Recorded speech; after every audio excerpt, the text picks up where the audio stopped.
নমস্কার বন্ধুরা, ML education চ্যানেলে তোমাদেরকে স্বাগত জানাই। আজকের ভিডিওতে প্রাইমারি ও upper primary TET, C TET এবং বিএ স্তরের ক্ষেত্রে খুবই গুরুত্বপূর্ণ বিষয় নিরবিচ্ছিন্ন এবং সার্বিক মূল্যায়ন, যাকে ইংরেজিতে কন্টিনিউয়াস অ্যান্ড কম্প্রিহেনসিভ ইভালুয়েশন বলা হয়। তো সেই সম্পর্কে আজকে বিস্তারিতভাবে আলোচনা করব। তো এখান থেকে কিন্তু তোমাদের প্রশ্ন আসবেই, এটা খুবই গুরুত্বপূর্ণ বিষয়। তো ভিডিওটা তোমরা প্রথম থেকে শেষ পর্যন্ত দেখতে থাকো, আর চ্যানেলে নতুন হয়ে থাকলে চ্যানেলটিকে সাবস্ক্রাইব করে রাখো। দেখো, এখানটাতে দেওয়া আছে নিরবিচ্ছিন্ন এবং সার্বিক মূল্যায়ন। তো এর ইংরেজি প্রতিশব্দ হলো কন্টিনিউয়াস অ্যান্ড কম্প্রিহেনসিভ ইভালুয়েশন। নিরবিচ্ছিন্ন এবং সার্বিক মূল্যায়ন হলো বিদ্যালয় ভিত্তিক একটি মূল্যায়ন ব্যবস্থা, যেখানে শিক্ষার্থীর শিক্ষাগত দিকের পাশাপাশি সহশিক্ষাগত দিকসমূহ ধারাবাহিকভাবে মূল্যায়ন করা হয়।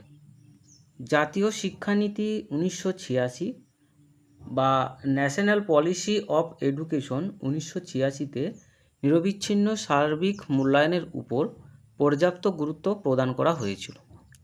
এর মূল লক্ষ্য ছিল সাংসারিক বা বাৎসরিক একটি মূল্যায়নের পরিবর্তে ধারাবাহিকভাবে একাধিক মূল্যায়নের মাধ্যমে শিক্ষার্থীর দৈহিক, মানসিক, প্রাক্ষবিক, সামাজিক, নৈতিক প্রভৃতি দিকের উন্নয়নমূলক একটি সার্বিক চিত্র বা ধারণা শিক্ষকের সামনে উপস্থাপন করা। এর ফলে শিক্ষক মহাশয় শিক্ষার্থীর দুর্বলতা নির্ণয় করতে পারবেন এবং সেগুলির জন্য সংশোধনমূলক শিখন বা রিমিডিয়াল টিচিং এর প্রয়োজনীয় ব্যবস্থা গ্রহণ করতে পারবেন।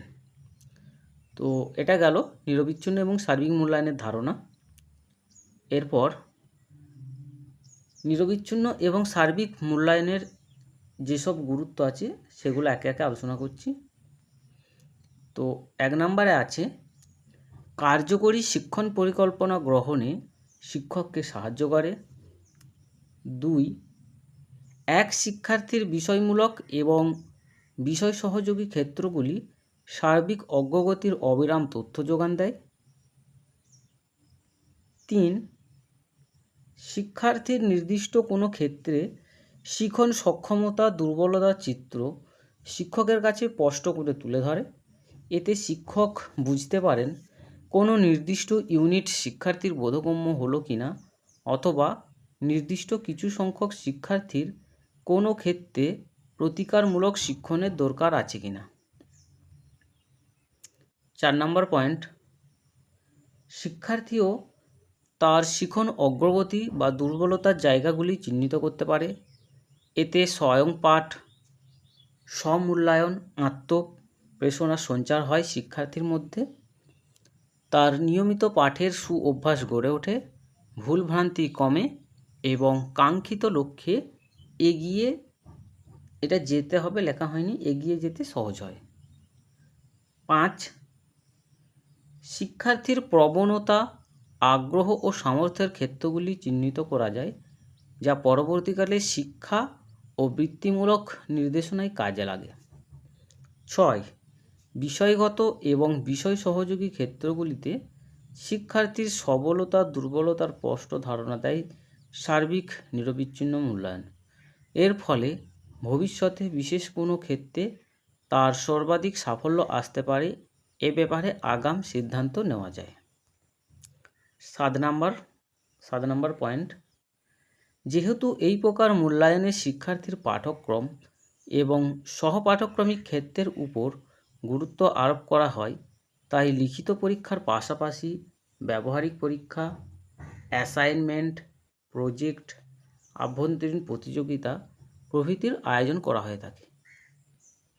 এবং 8 নম্বর পয়েন্ট এবং সর্বশেষ পয়েন্ট, শুধুমাত্র শিক্ষক শিক্ষার্থী নয়, এই প্রকার মূল্যায়নের মাধ্যমে